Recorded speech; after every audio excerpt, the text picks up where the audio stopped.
Welcome to the fourth session of the Transformation Series 2020. This is all about adaptability and sustainability. We've got a wonderful session ahead of us. For those who have been a part of the Transformation Series before, a part of the sessions, they've seen the sessions. We've been talking about physical fitness. We've been talking about mental health. We've been talking about nutrition and lifestyle. And now finally, we talk about adaptability and sustainability. So as you may have realized, what we do is what we want to do is we want to get people to understand that when there is great change, when there are challenges, we have it within us to deal with those challenges, to deal with that change. We have it within our minds, we have it within our bodies, we have it within our spirit to do what is necessary to beat that challenge. So, of course, when we talked about physical health, we talked about mental health, we talked about nutrition, it was about understanding the strengths that we have, understanding the strengths we have, working with our strengths, understanding with our weaknesses, dealing with our weaknesses, and really looking inwards when it comes to dealing with situations that confront us. So, of course, it's not about, the series is not about giving advice on these are the 5 things you need to do, or giving tips, these are the 10 ways in which you can beat it. But when we look at this whole pandemic situation that is in front of us today, and things are so unpredictable, things are beyond our imagination in some cases. We don't know what's going to happen 6 months from today, next year. People don't know what's going to happen with their jobs. They don't know what's going to happen with their life. But even after a lot of negativity and nervousness has happened in the last 5 or 6 months, people are now beginning to kind of understand that they need to take control of their lives. They need to take control of the situation. And a lot of interesting things are happening. People are learning new skills. They're learning new crafts. People are getting used to the fact that now they can work from home. They can do stuff at home. They don't actually need to go to the office. And it's not such a bad thing. In fact, one of the most amazing things that I've seen is that there is a lot of reverse migration happening. There are people now who are quite happy not to remain in the city. Earlier, everybody wanted to come to the city because that's where the opportunities were. But today, I think people are realizing that the opportunities, as we call it, are things that we have to decide which are important. So earlier it was you go to the city, you probably get a better job, you get more money, then you can have a greater status, a better lifestyle, and so on.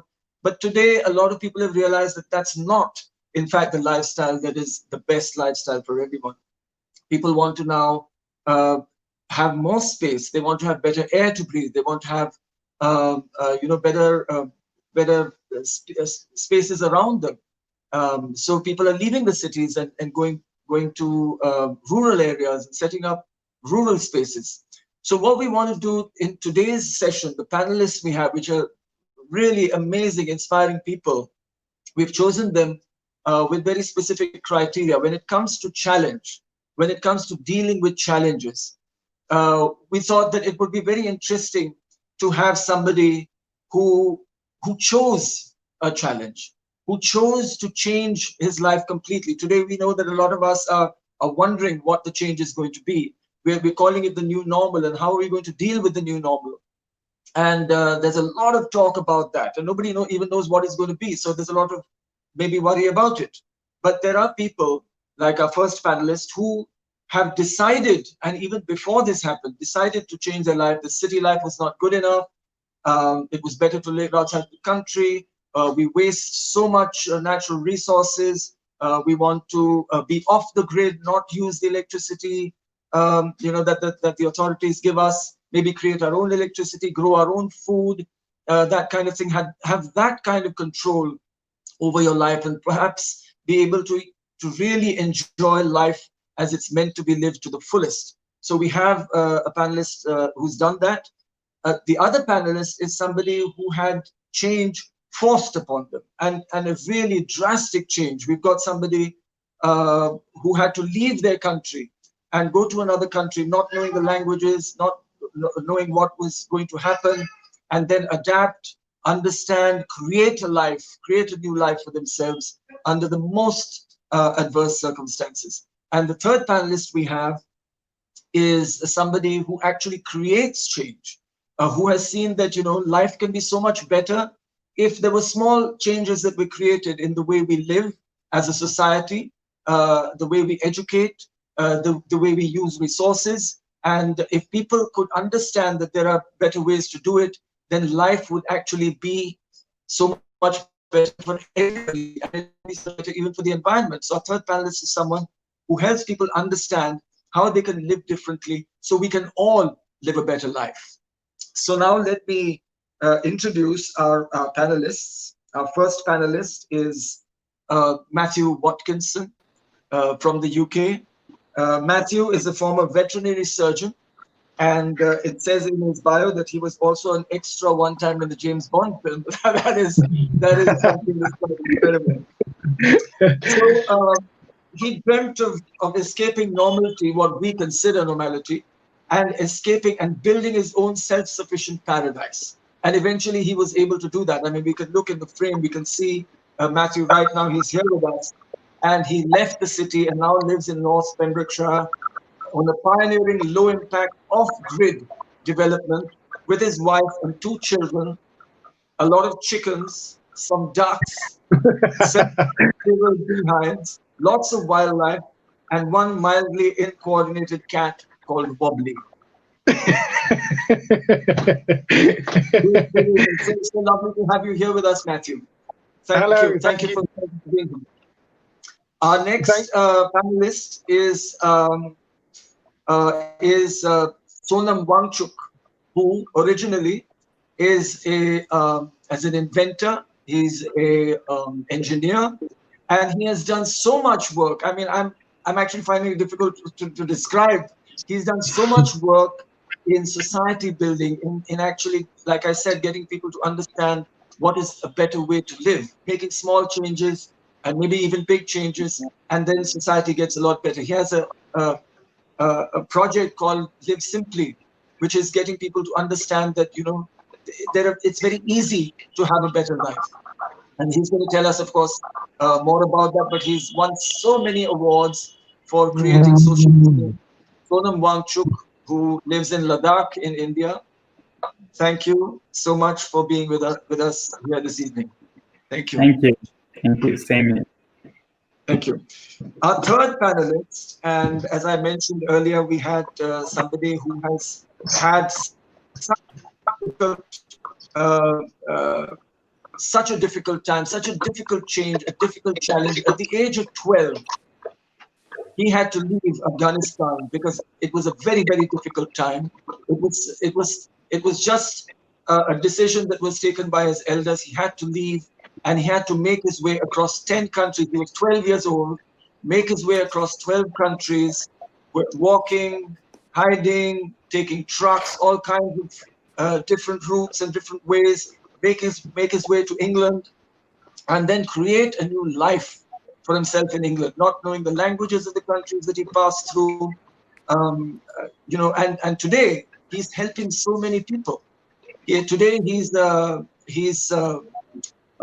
written a book, which is called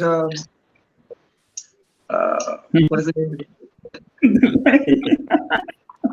There, Milind. Right in front.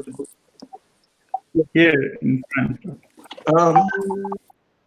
The Lightless Sky. No, that's why. Yes, because it's such a beautiful name. The Lightless Sky. And of course, Gulwali is going to tell us a lot more about his life. And really, it's this whole session is about understanding the experiences of these 3 people, because a lot of us think that we have a lot of problems, and we all do.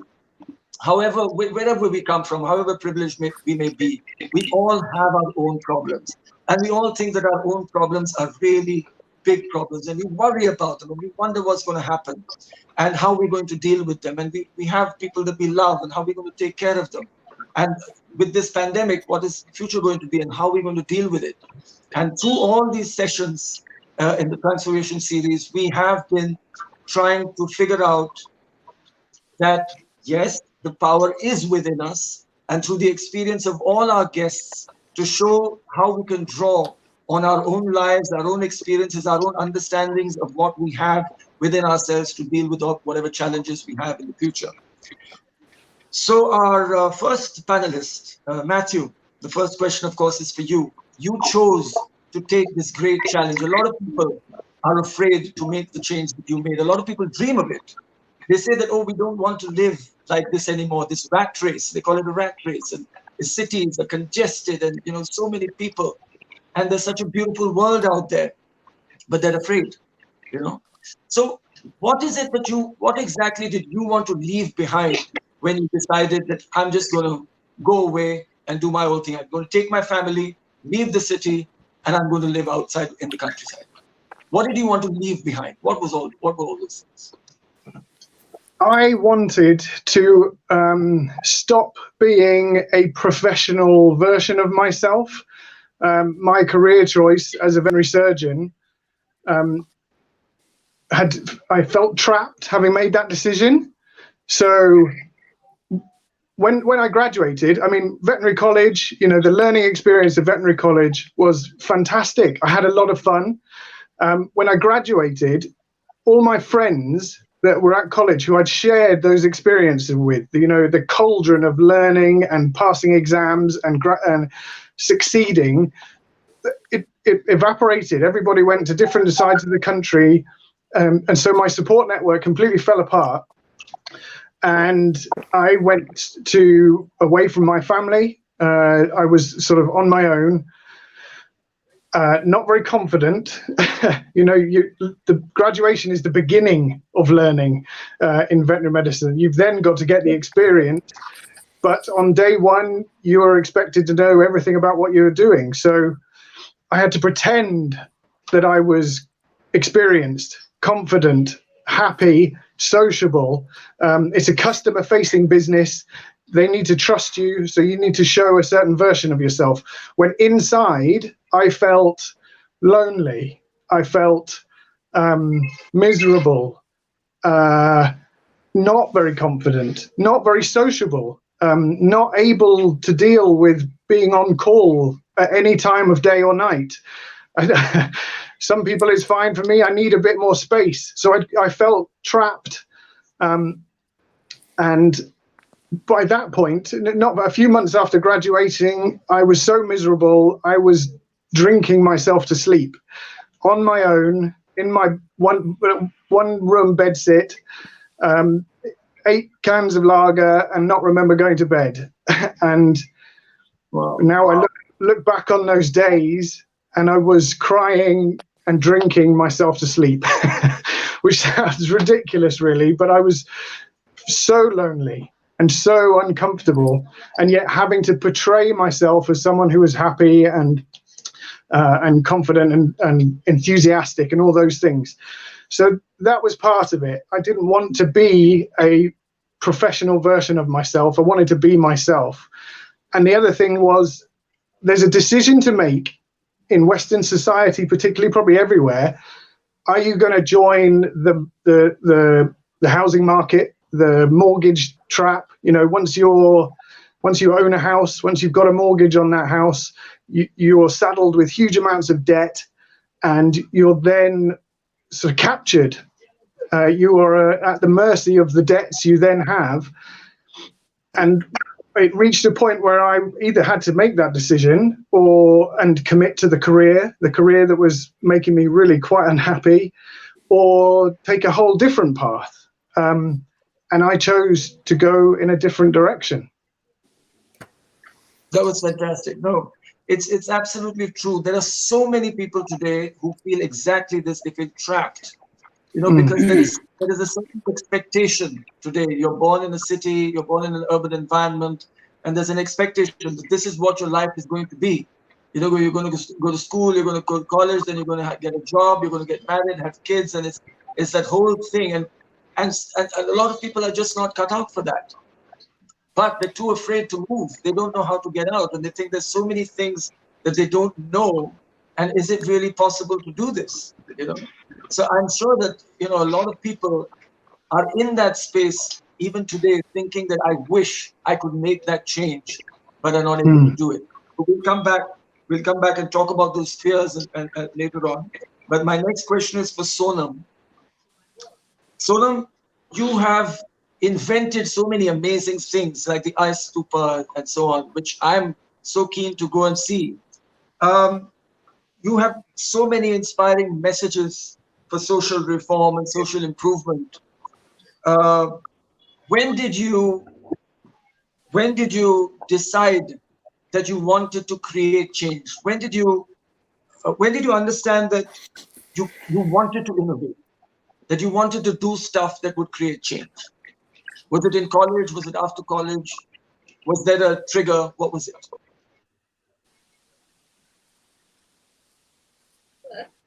Have you chosen?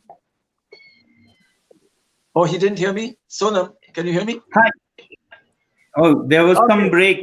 I didn't know. Okay. Sorry. So what Yes. inspires you to innovate? You have done so many, you've invented so many things. What inspires you to innovate? When did your desire to create change, when did it start?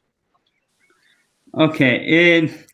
Well, some things do not start as the process that is visible to people. So it was not a desire to change, desire to innovate, more than change, desire to innovate. It was more like as a child, I learned from my mother and my surroundings, particularly guided by Buddhism, of being of help to others, and if not that, not being hurtful to others or being a problem for others, and if possible solving others problems. So it is that empathy for others and their problems. Once you develop that empathy, whether it is your um, society or family or school, wherever, then problem solving becomes something that compels you to act. When you see people in problems, plants in problems, animals in problems, you want to solve that problem, and that then takes you to how to solve that. That then leads you to various possibilities, and people call that innovation. So basically, it is Of course. solving problems. So I So tell don't me, remember a particular point. Yeah.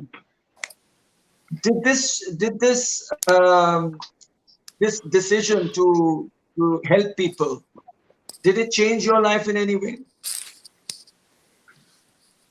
Yeah, it does. It completely does change, because once you are really interested in solving problems, then you choose paths that lead to that. So I chose engineering, for example, when I got fascinated by the topic of lights, lenses, and so on, and I could see what all it could be used for in a polar cold place like Ladakh.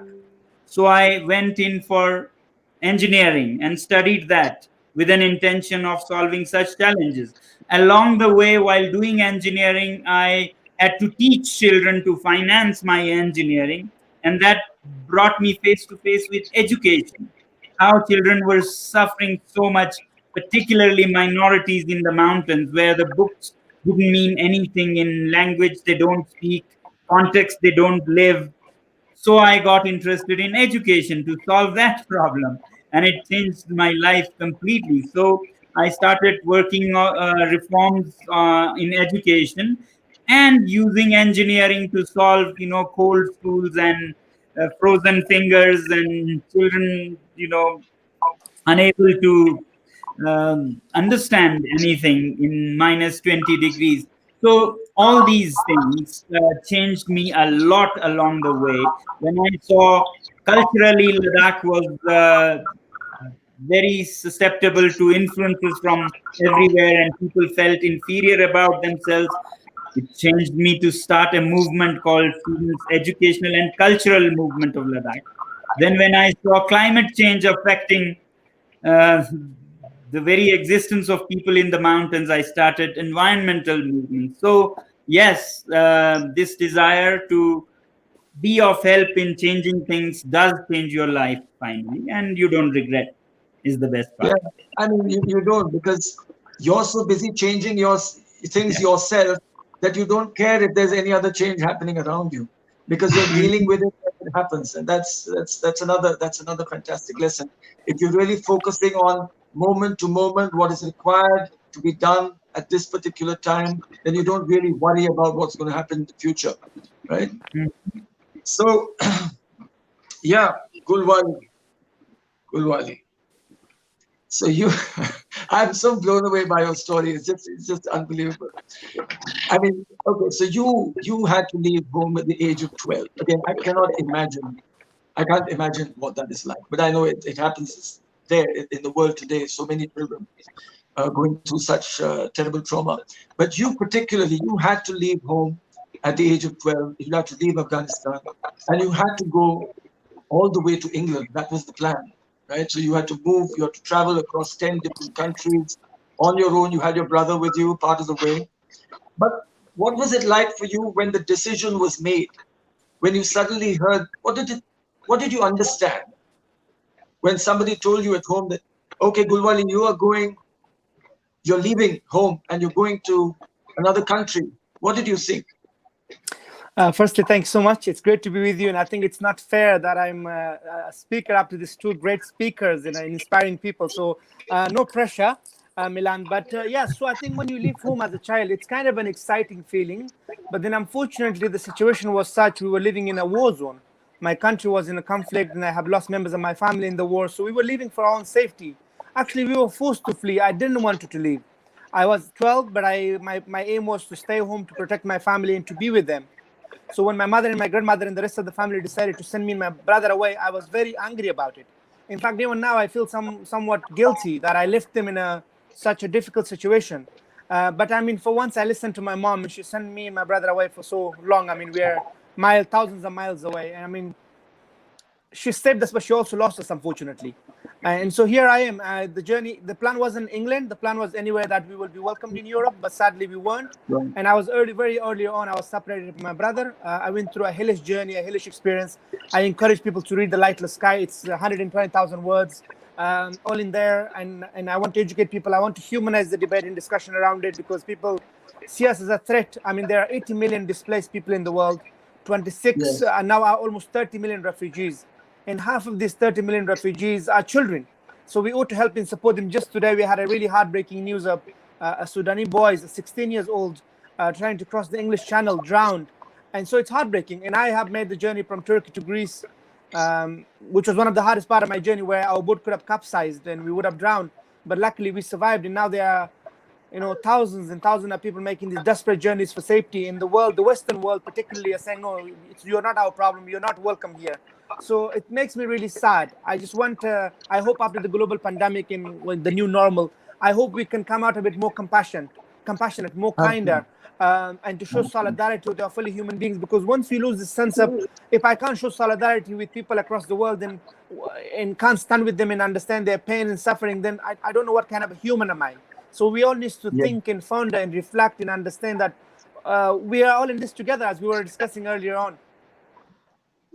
Yes, absolutely. Absolutely. We are all in it together, and we really need to help each other to find the solutions to all our problems. But coming back to your journey, at that time, I'm sure, I mean, it must have been incredibly tough. What were I mean, and like you said, you went from country to country looking for asylum, and you didn't get it till you reached England. So what were the thoughts that sustained you? How come you didn't give up? What was it? It must have been tough not to give up, right? So what did you think? How did you go from day to day? What was the thought that made you strong? So basically, I was in the hands and mercy of smugglers and people traffickers who are not very nice people, I realized along the way. So the thing was keeping me going was faith and hope. I had faith things will work out, and I was hopeful. I will get somewhere safe, and when I was separated from my brother, that really upset me and saddened me. But I was hopeful to find him. And also, I had this idea that not letting my mothers and my family down, because they sent us for our own safety and told us, no matter what, no matter how bad it gets, don't come back, and hold on to each other's hands. So I had to find my brother. The determination to find him gave me strength, and also to not let my moms down, and also being faithful and hopeful that things will work out. I mean, it it was one of the hardest things I've done in my life, in going through countries without passport, without documents, being undocumented, being in fear of arrest, being in fear of deportation, being in fear of smugglers who, in most cases, treated us as a commodity. They made money out of our desperation. So I had a really inhumane experience. But also, I may say, I saw a lot of cruelty and inhumanity from people, from smugglers, from authorities specifically, because I was arrested and imprisoned in almost every country. In Turkey, in Iran, in Bulgaria, I was deported back and forth. That's why it took me a year. But there was a lot of kindness. There was a lot of kindness from people. There was a lot of humanity from strangers. And that's what sustained me over the year of going through 9-10 countries. Wow. Wow. And what did you do when you were afraid? You must have been afraid. How did you deal with fear? I mean, people are afraid of all kinds of things, but this was a dangerous journey. And, you're 12 years old, you must have been afraid. Yeah, I was very afraid, but I have grown up in a very harsh environment. I was a shepherd as a young child. I had a family where my father was a doctor. I spent a lot of time with my grandma, who was a midwife. I had a lot of life learning, but when I was in this journey, there was always a sense of fear of death, fear of all sorts of unknown, because I didn't know what's going to happen. But I knew I had faith in God, and I had faith in. I knew that my mother was making, prayers for me. She was making supplication for me, and so there were situations where I had to focus on survivals and food and shelter. So fear was not something that I gave a lot of thought to. There was other more pressing issues than fear, if that makes sense. But even now in life, I mean, I still sense fear. And all, I mean, it's a very interesting word, because in the UK there's a lot of fear of foreigners, fear of immigrants, fear of refugees, which is really unfortunate, made by the hatred and fear by right-wing politicians and media. But I certainly had a fear of fear of death, and fear of survivals, and fear of being like this boy sadly drowned there. We had about 30,000 people drowning and dying in the last 5 years across the world, refugees. We have about more than 8,000 people dying alone in the Mediterranean. So it's real. It's, there are people who have lost their lives on this journey. I had friends who didn't make it, unfortunately. So that fear was there, but I had more, I don't know, I had more of important things to think about than being in fear. Being afraid, yeah. But like you said, you had faith. And faith is powerful. I mean, everybody has fear. I mean, it might be not as drastic as the fear that you were facing, but everybody has fears, all kinds of fears. What is going to happen in the future, whether you'll be successful, your loved ones will be happy. And we all have fear, but we need to have faith, and first faith in ourselves, and then faith in whatever else we believe in. Yes, right? I mean, people said to me a lot of the time about, sorry to stop you. People said to me about, resilience, and refugees are resilient. I mean, sometimes we are forced into a situation where we had no choice but to be resilient. And I think it's okay to have fear, but then to know there will be people who will support you, who will help you, who guide you, who will be there to, befriend you, mentor you. So I have been going through a lot of struggles in life and on the journey, as well as here with my legal status, with my family life. I've not seen my mom for the last 13 years. I have fear. But ultimately, it's nice to know that there are individuals, there are people out there who will help and support you. Yes, absolutely. No, sometimes there are situations which, I mean, people who haven't imagined, so it's fantastic to hear your story. And knowing that things are unpredictable all the time, you really, whatever situation you're in, you don't know what's going to happen tomorrow. So my question to Matthew is that yes, you went with a dream. You went with this dream and you said, I'm going to create my own space. I'm going to be off the grid. I'm going to build my own house. I'm going to basically take control of my life. And the way I want to be my own person. Did things turn out for you as expected? No. Right from the beginning? No. No, of course not. No. Life takes its own path sometimes, doesn't it? And I had a vision. I knew where I wanted to go, but the time we had to go through an extremely long application process. So we're doing this legally. I didn't want to go and hide in a forest somewhere and then be discovered later and turfed out. I wanted to do it with the permission of the authorities. So we had to write a huge management plan. It was a massive exercise. It took me 2 years just to write this plan, because it's a huge document with lots and lots of detail that's pretty overwhelming when you're still paying rent, working to pay the rent, working to pay the bills. So I'd be getting up at 4:30, 5 in the morning to write this management plan, to write my application to do this. And sometimes after a couple of months, I'd just run out of energy. You know, life was still sucking energy out of me. So I'd have to regain that energy and start again. At one point, I did scrap the whole thing and started again because it's so hard to do this. We have to be really, really critical, really self-critical. So, you know, it all got chucked in the bin and I started again. So it was 2 years of writing the management plan and writing the application. And then when we entered the system, submitted that application, you had to go, there's a lot of challenges even from that point. I think the biggest surprise along the whole journey was when we actually got permission. It was like the door opened and we just fell flat on our face. I didn't know what to do at that point because we'd overcome a challenge. Yeah. And I thought at that time that overcoming that challenge would fill me with even more energy, and I would embrace the next stage of building the house and building the farm. I'd suddenly be overwhelmed by unlimited resources of energy. Instead, what happened is, without something pushing back, we just completely collapsed. We had to build the energy consciously from scratch again, which is still to this day a complete surprise, that we needed pushback to keep us going forward, which is so odd. But no, but that's amazing. That's amazing that you say that, because people really, it's against logic. You know, you think that when things are easy, you'll probably do better. But I think human beings are built to face challenges, and when there is a challenge, you can do better than if there is no challenge. I think that is something that's such an important insight to have, that, you know, people think, oh, I wish I had an easy life, and I wish it was simple, and I wish it was easy. But when it's easy and simple, you're just not going to do your best. You know, there's no reason for you to do your best. There's no reason for you to fight. There's no reason for you to apply your mind and take out every single bit of your imagination and creativity and do the best that you can. I mean, that really is amazing to hear. And so that brings me to my question for Sonam. There is a lot of resistance to change, you know, especially change that people can say, okay, no, we don't want to do this. This is new. No, it's not going to work.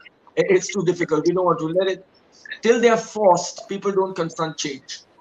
So when you went with your ideas, simple ideas, so that, you know, if you do this, this is going to be easier. Like you went with the ice stupa and said, you want to conserve water. This is the easiest way to do it. You know, you build an ice stupa and then you get water from that block of ice. And before you, of course, were recognized like you are today, when you went with an idea, was there resistance? Was it a challenge to get people to accept, like, okay, let's do this, to get people behind you? Was it a challenge? Always. Change is something that people do not, you know, adopt easily. And for me, it was an added challenge, because when I started changing things in the education system, I was only 21 or 2. So I had a bigger challenge of being very young when I had to convince, you know, the chief education officer or the commissioner. I would wish I had some gray hair, and today I'm happy I have some. So part of change management is to have some gray hair also. So you also did so well because of the obstacles that you faced. People say no, you're going to prove to them why it's better to do it, right? Mm-hmm. Yeah. So always there is resistance to change, but then you have to be very methodical. You don't bring a huge change out of the blue. You make a small change, and then showcase it as a prototype. When the small thing succeeds, then people believe, this can give good results, and I perhaps Right. can be on board. And when Right. that happens, more people, and once you have changed few things successfully, they are more receptive to new things that you propose. But Right. even today, I have lots of resistance when I propose something new. So that will always be there, and that will make us more clear ourselves, and make it more clear for other people. So it's good that people are skeptical, because otherwise anybody would say anything and make a joke of change itself.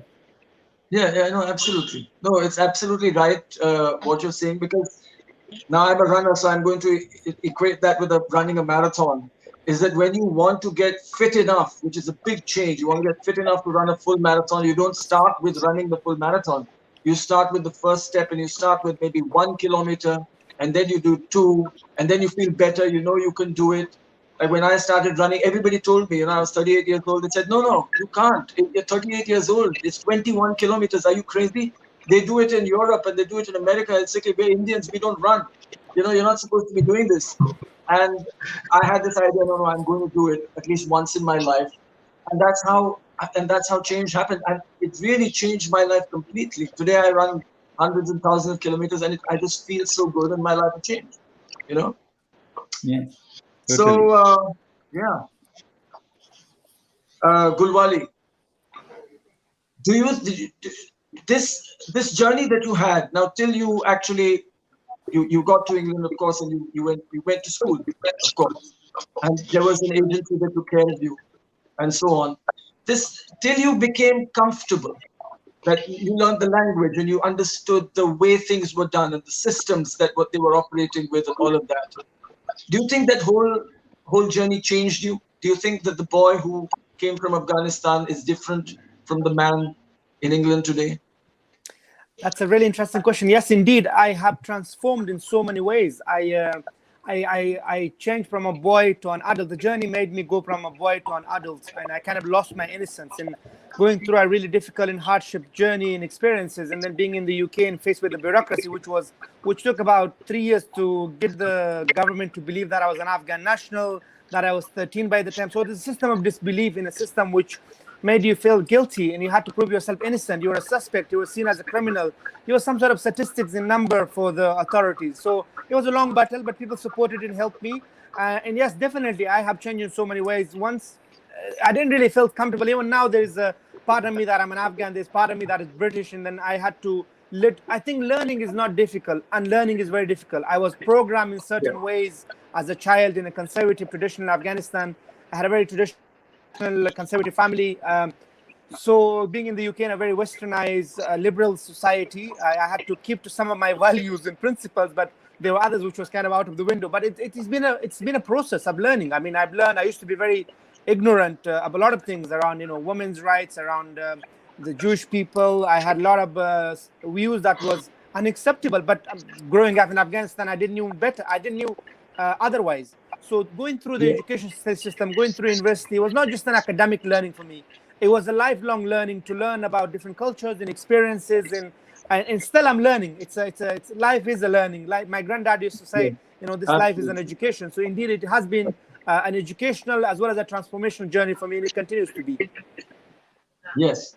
So you did actually acquire a world view rather than the view of just a person who has come from one part of the world. You understood how the world works and what is important in the world, and what are the choices you need to make I'm still learning. To be who you want to be. Yeah, to be who you want to be. And how did you decide what you wanted to do? How did that come to you? When did you decide that? So when I was in school, I started in year 10 because of my age and the time I arrived. I missed out on a lot of school, but I managed to do so well. Despite English being my fifth language, I managed to get 10 GCSEs, 10 exams done here. There were people in my class who were born here. English was their first language, which Matthew will understand. They basically didn't work hard. They didn't put the efforts and dedication into it, but I was very determined.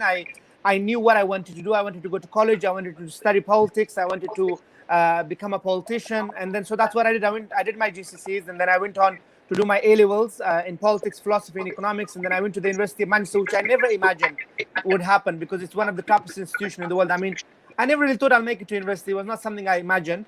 But then not only to graduate, but actually get a distinct medal for my contribution, for my being a student of the year. I got so many certificates from school, as well as the college. I won a gold medal for excellence, no, a gold excellence award for contribution to college life. So I have been very active and engaged in my college, in my school, in my local community, being involved with youth participation work, youth voice work, and trying to campaign on child poverty, youth unemployment, all sorts of social injustice. So I wanted to change, not only change myself, but change the world, and hopefully take these experiences with me back to Afghanistan one day, you know, and take this education and expertise. So I felt like I don't want to waste any opportunity. So I've taken every opportunity that has came my way.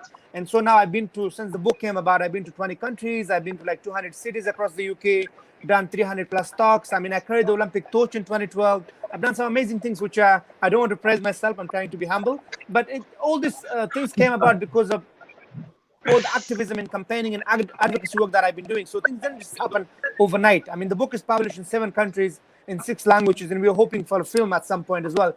It didn't just happen overnight. It was a long, you know, every day added up to every week added up to a month eventually to a year. That is incredible. I mean, what I see is that you are so interested in life, you know, things that happen, how they happen. You see opportunities, you take opportunities, you want to move, keep moving. That is something that is wonderful. A lot of people get bogged down, they get stuck, they don't know where to go, they don't see opportunities. They sometimes think that, like you said, you know, when you came from Afghanistan, you had a certain way of thinking. Sometimes people can't get out of that. You know, like you said, they're programmed, and then they can't get out of that. But once they get out of that, then they begin to see, people begin to see opportunities. I think my they internet begin to is, start. yeah. Can you hear me now? I think, yeah. I can hear you, yes. Can you hear me? Can you hear me? Oh, can anybody hear me? I can. Oh, good. Matthew can hear me. But anyway, yes, like I was saying, no, it's fantastic to see your love of life. Your love of life is really fantastic. And I think that is really taking you to every place that you want to go. It's fantastic.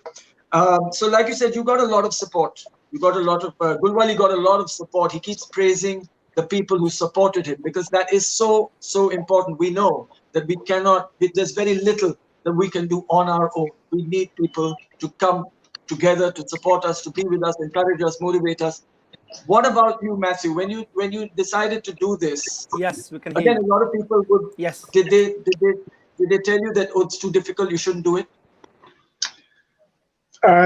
Yes, there was a lot of objection, a lot of doubt, a lot of skepticism and cynicism about it. Did your friends tell you you were mad? My friends and family were superficially supportive, but they've recently told me that they would have meetings between themselves to work out what they do when we fail. Nobody told me that at the time, but they thought what we were trying to do was, 1, we wouldn't get permission, and 2, even if we did get permission, is too hard to build a whole new farm from scratch on the side of a Welsh hillside. So they were supportive, the friends and family were, although they didn't believe we could do it still. I mean, it still helped. It's nice to know these people are supporting you in something they think is completely impossible, and it still helped. Outside of friends and family, there was a lot of resistance. Like Sonam was saying, that what we're trying to do is something unconventional, challenging if you've never really thought about that. And we had a lot of local resistance. We still have a lot of local resistance. We still have people who don't believe we're doing the things we're currently doing, which is really quite hard to understand. It's not going to stop us. I could imagine what I wanted to do. I knew I could do it. So what other people said almost didn't matter as much, because I had, as has been said before, I had faith in my own vision and my own imagination, my own resourcefulness, and my friends describe it as relentlessness. I can be relentless, apparently. And so we carried on regardless. It never feels nice to have all these people telling you can't do it. You know, that's impossible. Give it up now. We don't want you to do it. All that sort of stuff. It never feels nice. But the whole problem I was trying to leave was being a version of myself for other people. So there was no point continuing that because other people couldn't imagine the same things as me. We worked with it. And now we're proving our vision and that they were wrong. Yeah, and I'm sure not so many people want to follow you and do what you've done. It's amazing. Yeah. But I see that, okay, one thing, I mean, you said that you're relentless, and the people who know you know that you're relentless, and that is something that you need. You need to have the ability to never give up. When you have a dream, you've got a vision, you want to do something, you can't give up. You have to do it. I mean, that's all it takes, you know. Eventually, you will get there, wherever it is. And that's it. You can have a break, and you can refresh yourself and recharge your energy, but you can't give up. You've got to fall down. Whenever you fall down, you just got to get back up again and keep going. That's where failure is, to fall over and refuse to get up again. Success will come, I think. I think that's what we've learned, is failure. There are no failures unless you give up. Yeah. Absolutely. Thank you, Matthew. And so relentless. Matthew is relentless. Sonam, do you have something that you see about yourself as an asset? Okay, it may not be something about yourself. It could be another person. It could be something about the community. But what is your greatest asset? Because you've really achieved so much in terms of the social sense, you know, creating things for other people, creating change for yourself and for people. What is your greatest asset? What helps you to do this? Few things. One of them is curiosity, always to explore new things and not be deterred by them. The other is initiative. Then once you find a way, initiative to carry on, especially in the face of challenging circumstances.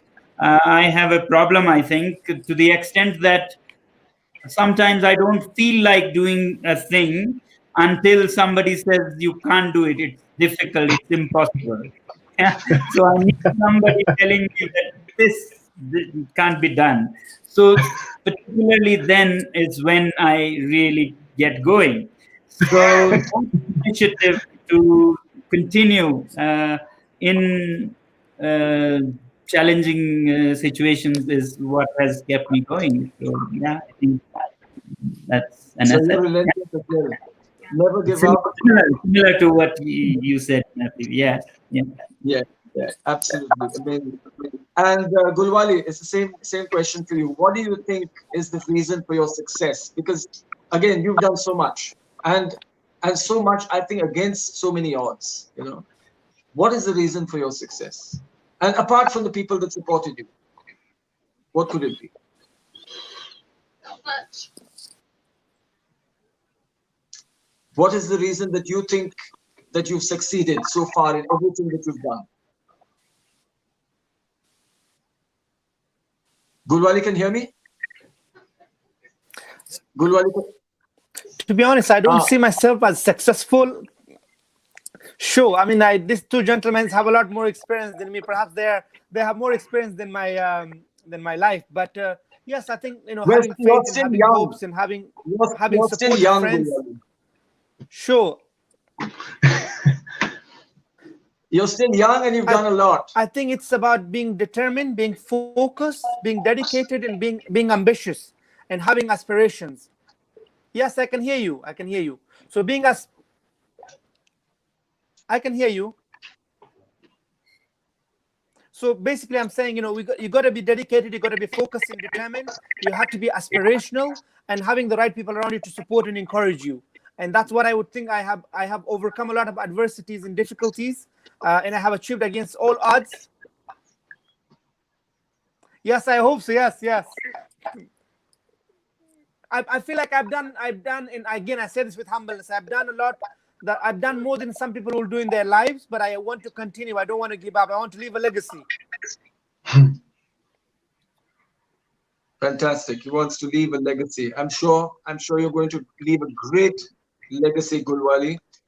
Matthew, I know, like you said, that the journey never ends. I mean, every day you discover new things, and the kind of life that you have chosen is really a life of exploration. But what was the point at which you say, okay, this is it. This is the life that I want. I've got it. Now nothing can stop me.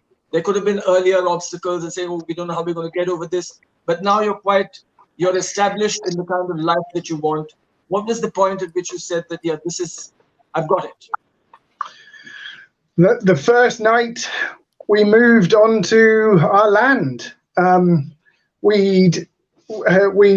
Once we got permission, we established a bit of infrastructure. So we drove a horse lorry up here, ripped all the horse partitions out.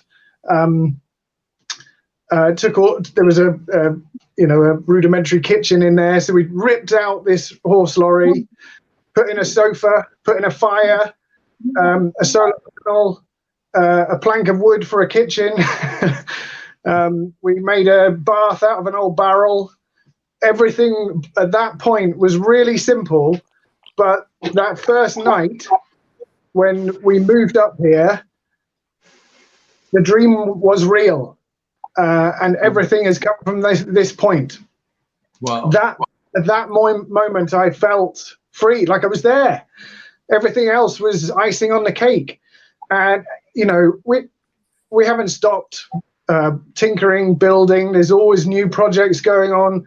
From that point, my creative energy exploded. And now this whole place is just a great big biology and construction experiment and recycling and upcycling experiment. I think for the first few years, actually probably until this year, more energy was still going into the site than was being given back. But this year, it feels like the place is beginning to support us. We have to invest a lot of time and energy in building infrastructure, in planting crops, in planting trees, in establishing the business. But this year, it suddenly feels like we're floating on top of the place rather than constantly putting energy, blood, sweat, and blood, sweat, and so many tears into the place. And that's a really, really nice feeling. It feels justified now. It feels really, really nice. It feels really good. The vision is coming to life. That's fantastic. So you wanted to live off the grid. You wanted to create your own electricity, make your own fuel, grow your own food. How much of that is a reality now? Hello. How do you make electricity? What do you do? Well, we're generating electricity from solar panels, from a wind turbine.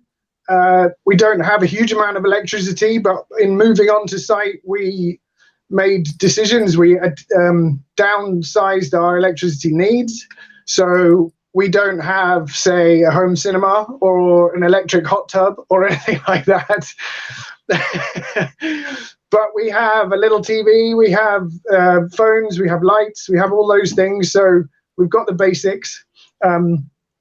We are generating our own cooking gas. So we make our own cooking gas rather than using fossil fuels. We've built our own little biodigester, which we are feeding food waste. So vegetable peelings, we even feed it weeds, nettles, dock leaves, grass, whatever we can find, put it in there. Nobody thought you could do that in Britain, in Europe, because it's too cold. So it's quite widely done in Africa and Asia. We just thought, as soon as I feel a bit like Sonam there, as soon as someone tells you you can't do it, that's when you really get the energy to say, oh, I think I can. and we did it.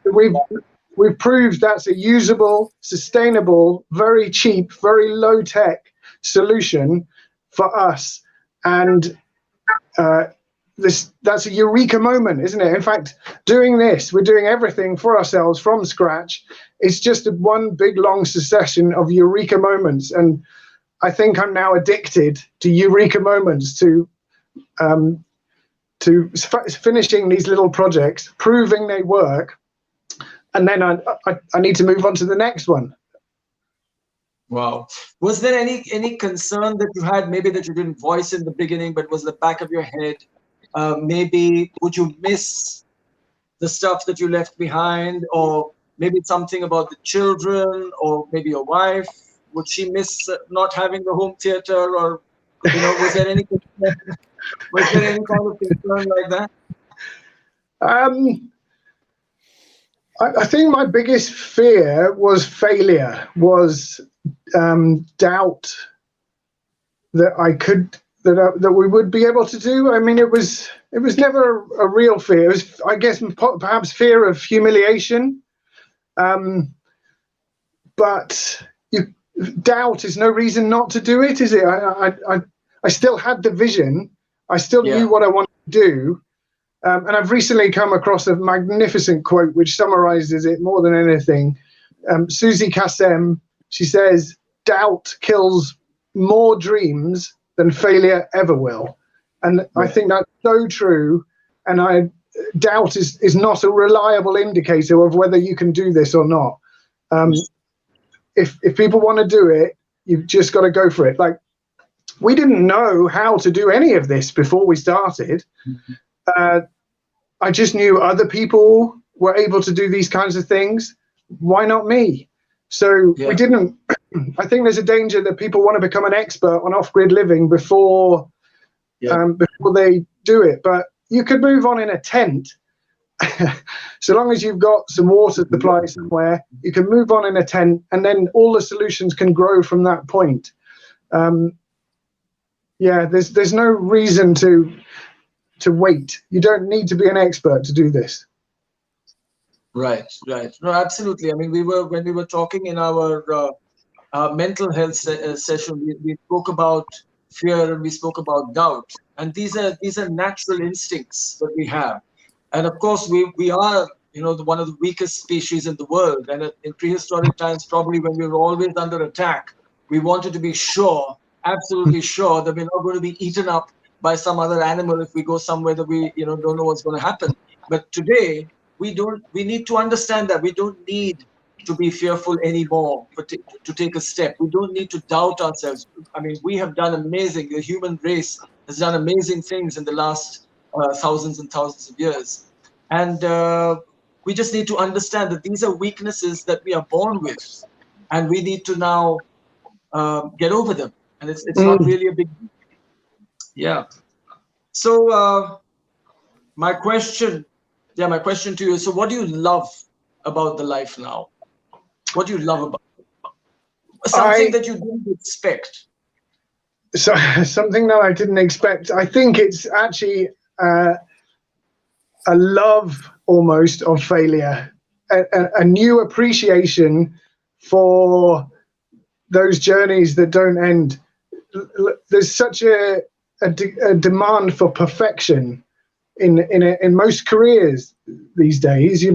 Failure is not tolerated. You've got bosses and line managers and things like that who want to tell you, who want to shout at you because someone's shouting at them, and that's not the way people learn. I mean, I watch my kids, and it hurts me to see them fall over and graze their knee, but I know they've got to do it. And we have ongoing projects here that I've failed several times already. I'm trying to heat hot water with a compost heap, and I haven't made it work, but I know I will make it work. And this journey, failure doesn't scare me anymore. It's just a reason to try a different path and try a new way.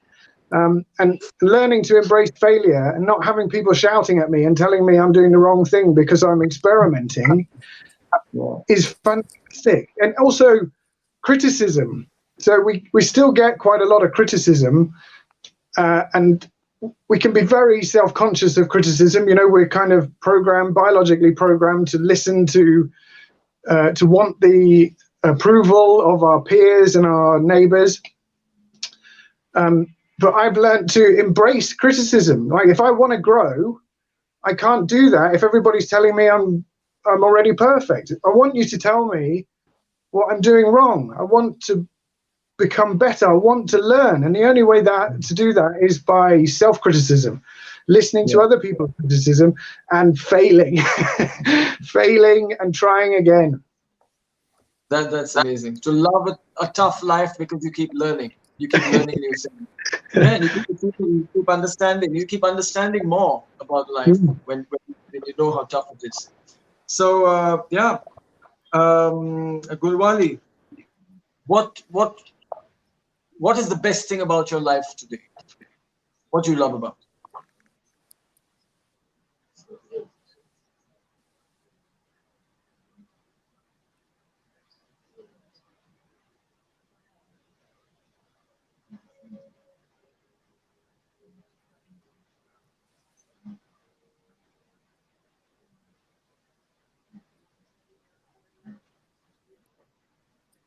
I think Gulwali has a lag.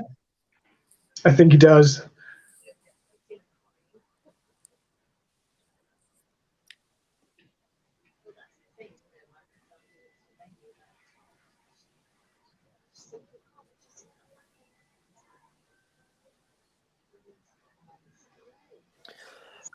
I think the best thing perhaps would be that I'm married. I have a wife, and my brother is with me, and I have freedom in some sense, not complete freedom, restrictive freedom, but I still been able to travel and been able to actually criticize those in power. So I would think, maybe that's not the best thing about my life, but I think it's great to have the ability to be able to criticize and make people accountable who are in a position of authority and power, because that's very rarely happens in most of the world.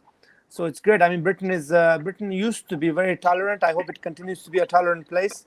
Now things a lot has changed since Brexit, and I used to feel a home, but now it doesn't. It's kind of a balance. You have lost me again. No, we can hear you. Did you guys hear me? Yes.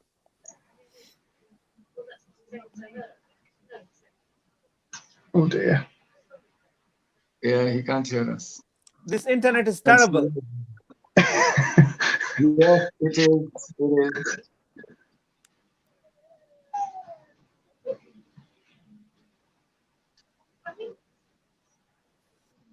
We can hear you, Gulwali. Is he going to vanish as well? Sonam. See, Signal. I've got off-grid internet. Yeah, me too. Me too. Okay, amazing. All right, so I think let's wait for them to come back, but I'll ask you a question about the current scenario that we have with this pandemic. I mean, all over the world, it's the same. People are worried. People are, governments don't know really what is the best way to deal with it. What are the things that you see? How do you see it panning out in the future? What do you see? Are there things that worry you? Are there things that you feel are going to turn out for the better? Anything like that? It's so unpredictable, isn't it? The future is horrific to predict normally, but under these current circumstances, it's even harder. And throw into the mix climate change and ecosystem degradation, and I don't know. It also feels quite angry. Particularly in Britain, it feels really quite angry. I hope people will develop more empathy for one another. I mean, if my family was being threatened, was in danger here, I'd do anything to get them to safety. And so watching others trying to do that to get here just seems sort of natural to me. So and then also, but watching reporters and politicians hounding them as they traveling across the channel the other day was, I mean, it's hard to understand what's going through other people's brains. Maybe I'd like people to consider their positions, perhaps to think about how different life could be if scientific predictions are correct, if some parts of the world are going to be uninhabitable as a result of these things, if COVID is going to keep circulating the world, if things have changed, maybe people should change their views with them, but people are a bit reluctant to do that. So I don't know. I'm just glad we've made the decisions we've made, I think. Yeah. Do you think of anything that you need to do to safeguard the way you live? Do you think there's something you need to do to protect the way you live, the way you love to live? Just to get better at it. We've got the basics. We're not quite growing as much food for ourselves yet as we would like, but we are debt-free. So if the banking system becomes a big problem, that can't touch us. I think we'd like to introduce even more diversity up into this place. So our principle when it comes to change is to have a very diverse portfolio of resources. If one's not working, something else is. If one plant doesn't like it up here under new conditions, another one does. So we're constantly experimenting with new plants. I'd like to add a tiny little hydro system to the power supply, so that we have electricity, whether it's sunny, windy, raining, snowing. It doesn't matter. We're constant increasing the diversity of our resources to just make us even more resilient, even more adaptable. And that's an ongoing project. We're going to keep doing that for as long as we keep going, I think. So you'd like to ensure that you are in control of everything that you absolutely need, like a place to stay, even the food that you have, and the power that you require. So you're looking for a new county Watkinson. Is it going to be your own little kingdom? Yeah. Where you're completely independent and you have everything that you need. I think that is fantastic. I would love that. I would love that as well. I think it's amazing. It's amazing. And people should. I think people must, as far as possible, gain control at least over their food, over what they eat. Wherever they're getting it from, be in control of it, because so many unpredictable things. And of course, today we don't know where the food that we eat is coming from, where the ingredients are coming from. It would be good to really know those things. So, Gulwali, can you hear me? Yes, I can hear you. My internet has been terrible for some reason. Fantastic. Okay, so in this current changing scenario, I know you've been through a lot, and probably nothing worries you now and nothing scares you, and you say, whatever happens, it doesn't matter. I'm going to deal with it. But what are the changes, again, because you live a certain life now, you have a certain way, and what are the changes that you have seen that worry you? Are there any? And what are the changes that you would actually welcome, that you say that, okay, I can see something happening and I really like that because of this scenario? That's great, Milan. I think the thing that worries me is Brexit, the rise of populism and nationalism in the world. Trump worries me in America. The hatred and fear and discrimination and racism against migrants in Europe worries me and really concerns me. I think we all need to be concerned in the situation in India. I don't want to be too political. The situation in China against Muslim, the situation in Burma and elsewhere in the world where people have been persecuted because of their religion, because of their color of their skin, because of where they're born. So there's a lot of things that worries me, and particularly our inaction when it comes to health. So for example, now we have a global health emergency and a pandemic. We never really took on our health seriously. And in life, the most important thing is our family, our health, our well-being. And also we have to realize that the world is interdependent. We are we are interconnected, whether we like it or not, and we live in a globalized world. So these things are, it's challenging, but we have to kind of find solution to it. So the thing that gives me hope is the young people who are now internationalized, who are more of thinking as a global citizens, and who realize the challenges of climate change, the refugee crisis.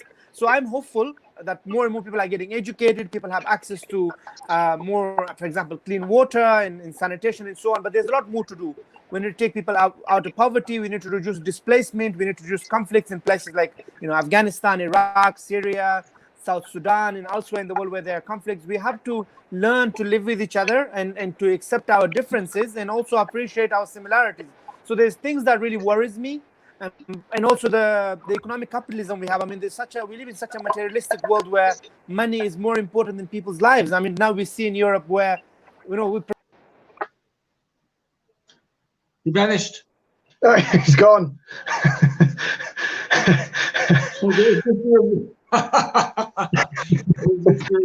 Yeah. Okay. So I was actually looking forward to you the panelists asking questions to each other, but the panelists have disappeared. And I think this session, actually, we've had the worst of the internet. But yeah, I mean, I don't know. I've finished all the questions that I had, and I really wanted, because what I saw is that you have been inventing your life. You've been inventing stuff. You're experimenting. You're creating. Like Sonam, it's the same thing. He's also inventing stuff, creating a new way of doing things for himself, for other people. And I really wanted, this you to have this interaction. But it's fantastic. I don't know what we can do now. Well, I don't know if we have any questions from the audience. Maybe I can find out. Any questions? Let me ask. The questions I wanted to ask the other panelists was how they deal, particularly, I guess, Gulwali, how he deals with his anger, frustration with the system and all the injustice he sees, and perhaps also to Sonam as well, how he deals with the anger associated with the resistance to ideas he knows are going to change people's lives. Right. One of the things I perhaps struggle with is the resistance to things I know I can do and I know will make us have a lower impact here. How do you deal with this sort of rising anger, frustration, sometimes rage? It's a fantastic question. No, seriously, everybody feels that. You want to do something new, you hit a roadblock and you feel frustrated and you feel angry. So Gulwali, Matthew. Sure, I think that's a really interesting question. I think, people tell me that it's great whenever I do speeches, whenever I do talks, so, when I do book reading, people say it's good to see that you don't come across as bitter, as angry. But actually I am. I'm really angry. I'm really frustrated with the system that we have in the UK, particularly when it comes to justice, when it comes to asylum processes, when it comes to migration and refugees, and how it's been unfair and how it's dehumanizes people, how it demoralizes you as a human being, how it treats you as a political tool.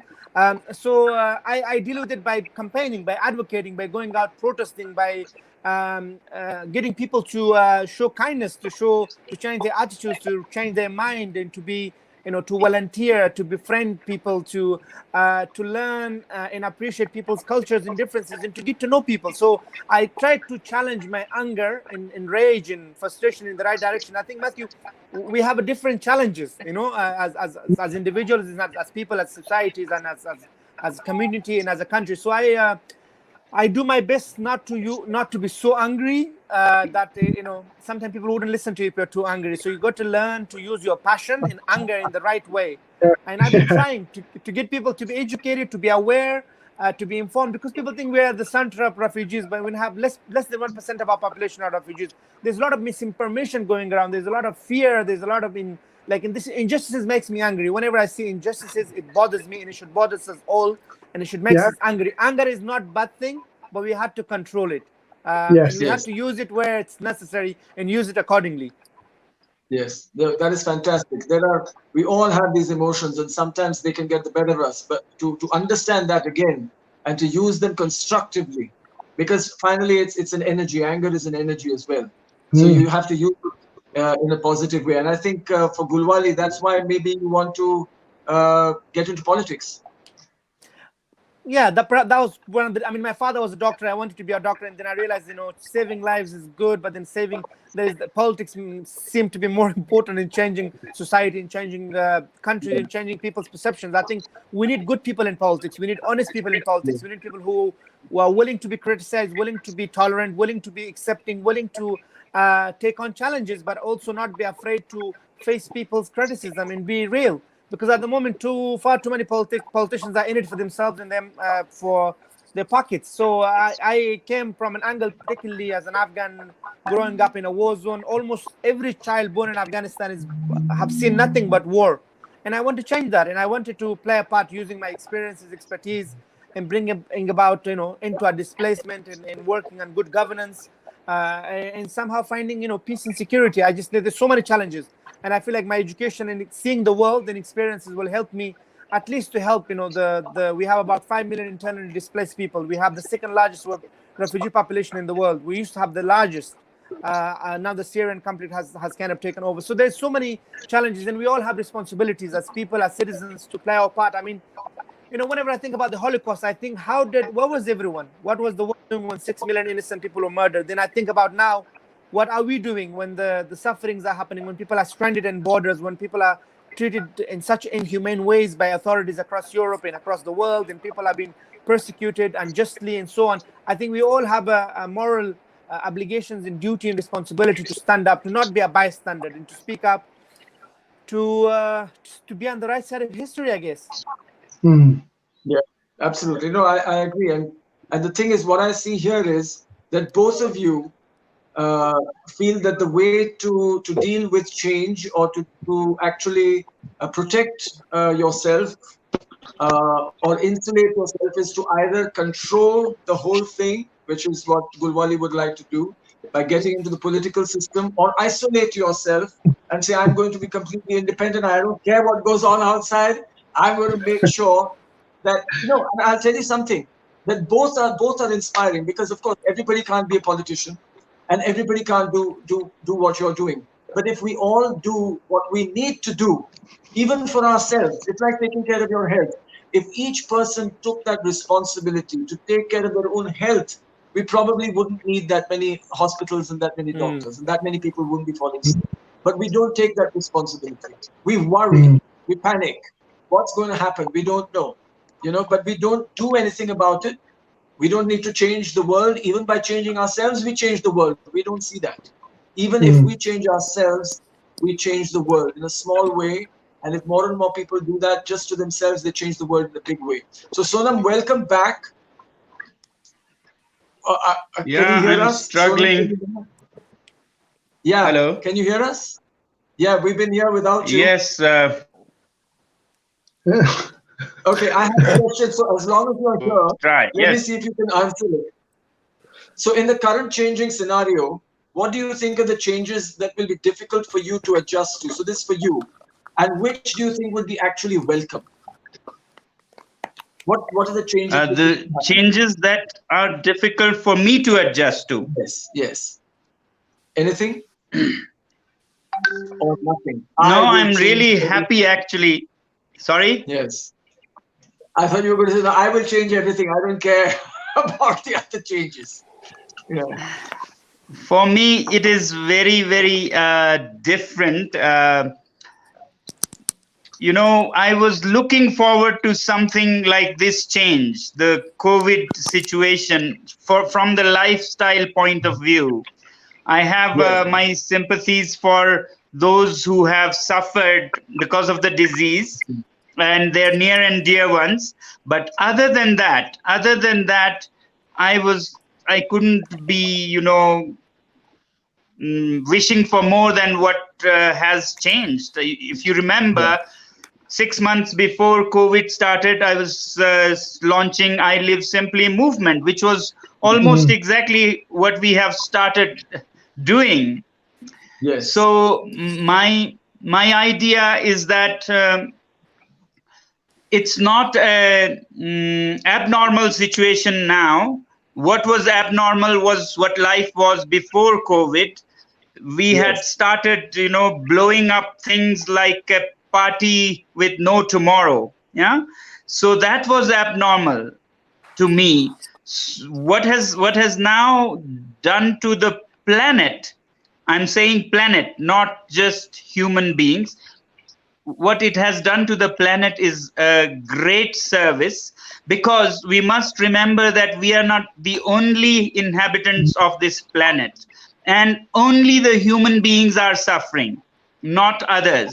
Others are flourishing. If you look at the rivers in your cities, they are sparkling. The fishes are happy. The birds, butterflies are happy. They couldn't be happier.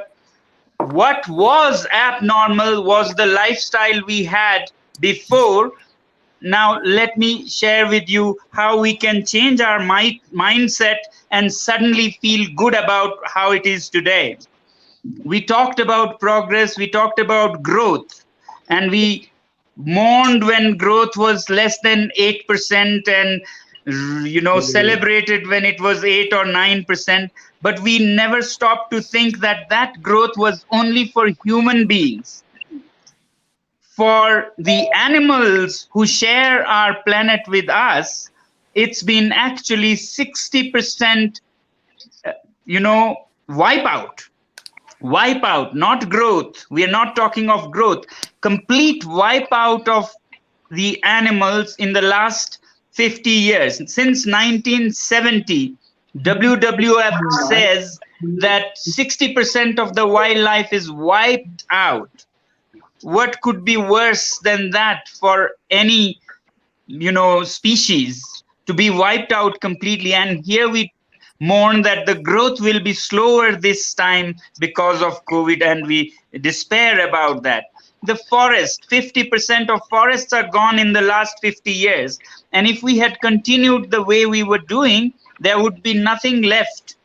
And when wildlife is gone, humans can't survive. If humans are gone, things will be better, greener and more beautiful. I can tell you that. But if simple bees, even one species of bees is gone, everything will collapse, including humans. And so we need to understand that we were living an abnormal phase in the past, and now we are going more towards the norm that we can sustain. So other than the people who are suffering some pain and loss, but to be frank, for India, and particularly Hinduism and Buddhism, death is not something to fear. Death is like a refreshing, act. You come back fresh. So it's not really so bad that some people are dying. They're dying anyway. We all will.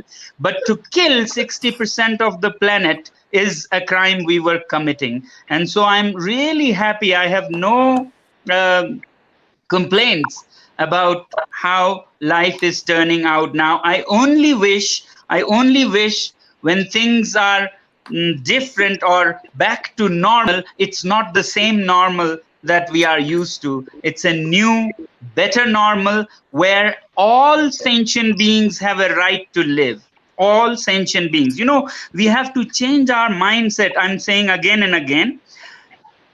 150 years ago, it was unthinkable to say that colored people should have a voice also. They should have a vote also. And 100 years ago, almost exactly 100 years ago, it was unthinkable to think that women could have a vote in how we made our progress. Now is the time to say that it's not human beings alone. Animals also have a vote in how the planet goes. Plants also have a vote. So we need to have our third awakening after blacks and colored people to women franchise, to nature franchise, where we actually make decisions with them in mind. We could have spokesperson on behalf of nature in our parliaments. We must. Then we won't think that this is so bad, because you ask a deer or a rabbit or a butterfly, how has been life in the last 6 months? You understand? So let's share their pleasure vicariously and celebrate. Yes, absolutely, absolutely. Like you said, a lot of people are beginning to adopt this whole idea of living more simply. They understand, they're taking this as an opportunity to start a life that is more simple.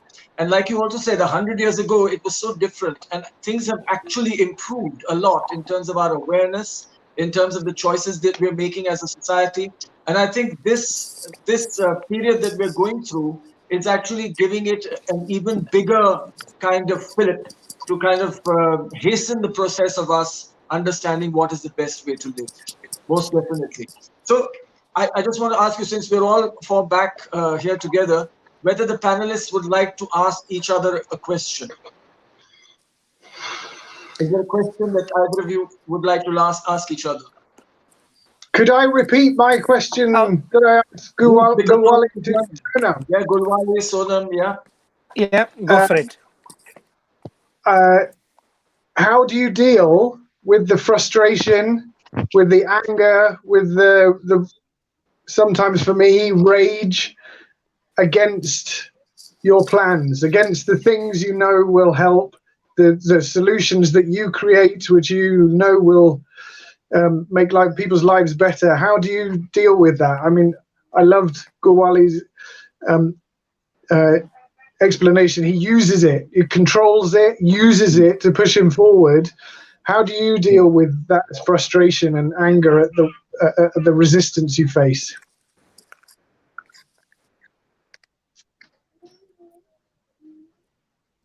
I think there's a lag again. Oh dear, we've lost him, have we?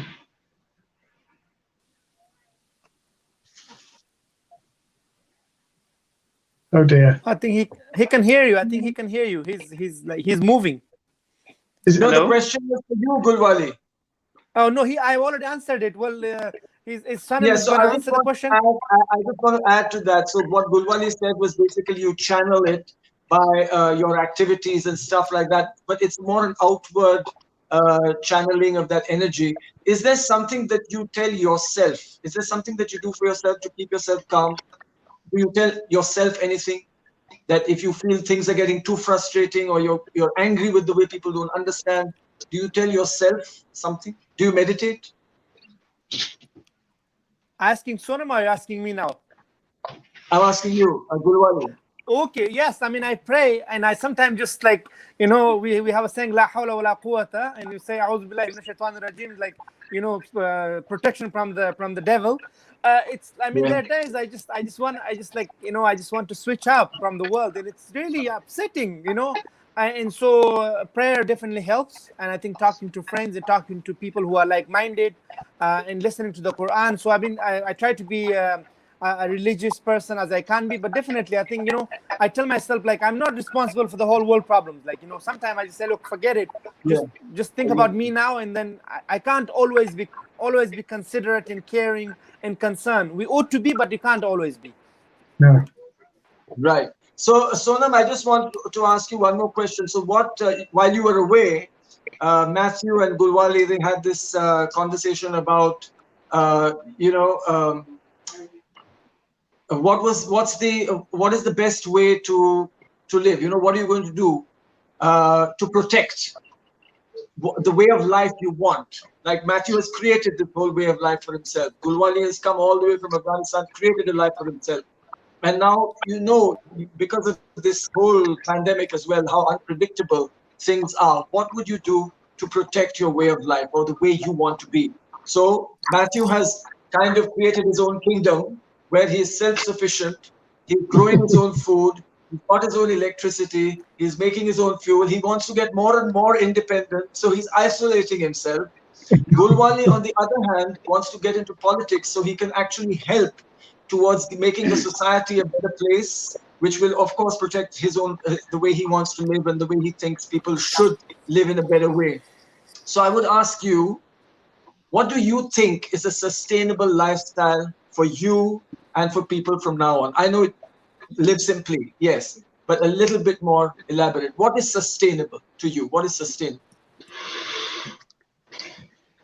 Well, a lifestyle where you are comfortable and happy, but without at the cost of others, other people, other living beings, and so on. So for me, I'm not into protecting things, but I would rather go, progress on the path and be comfortable, not by amassing all the wealth and things of the world, but by reducing my desires and my needs, so that how in biology you learn of cold-blooded animals and warm-blooded animals. Warm-blooded animals have to maintain their body temperatures, and they would do anything to do that. We have to keep our bodies at 37 degrees. And to do that, we'll have to heat up our houses or cool with air conditioners, all for that 37 degrees. Whereas cold-blooded animals don't mind. When it is cold, their body temperature goes down. When it is hot, their body temperatures goes up. They don't desire anything different. They just go with the flow. Like water, they take the shape of the container. So I would like myself to become more and more fluid in adapting to conditions, and I would like to help other people change their, conditioning, to not think it as the end of the world when you actually start giving life to others. It's actually the beginning of the world for the 60% wildlife and their children who were dying mass. So we better come to terms with the normal, where humans behave close to everybody else on this planet and don't think of themselves as the central point, who have all the rights to eliminate anything and everything and think that they live. The fact is that they will also not live, just that they would have caused so much damage to others and then commit suicide. So I hope we can come out of this suicidal path. Fantastic. Well, Gulwali has disappeared. So that, I think, would be our last question for this evening. And that brings us to the end of the fourth session. Thank you so much, Sonam. Thank you, Sonam, so much, Matthew, for being with us. And Gulwali, I don't know if he's going to come back, but it's been, for me especially, a great learning experience. This session, the three sessions that we had before about physical fitness, about mental health, about nutrition, lifestyle, and today adaptability, sustainability, and to really understand that, one, we don't need to worry. Like Sonam said, that we have this conditioning of a way we're supposed to be. We have to get rid of that, and the new normal has to be what is actually normal, that we're sharing the planet. Live simply. Understand that you don't need to hoard things, you don't need to collect things, right? I mean, these are all the important things that we need to know, that we have it within us to live beautiful lives. We have it within us physically, mentally, emotionally, to meet any challenge, any obstacle, and live wonderful lives with the people that we love, and without harming the environment, without harming with harming animals. That is something that is so easy, is so simple, and hopefully people get this message from this webinar, because that is what we wanted to say. And also to understand about adaptability from the three of you, which I think is the most fantastic combination of how you can adapt to any kind of life that we see in the future. Any kind of life, and you can have the kind of life that you want if you are prepared to share, if you're prepared to share it with everything else on the planet. So thank you very much. Gulwali is back. So Gulwali didn't hear yeah, this has been not a my great day, but closing it's speech. great So to this see you brings, all. Gulwali, thank you so much for being here. This brings us to the end. I was just saying it was a great learning experience for me in this session and the three sessions prior. I'm sure the people who are listening have got a lot to think about. And I think the future is looking so much better after listening to this video. So thank you once again. Thank you so much. And I hope to interact with you much more again in the future. Thank Great you. to see you. Thank you for the Thank you. opportunity. I've learned a great deal Thank from you you. guys. So Thank you. hopefully see you soon. Let's connect. Thank you.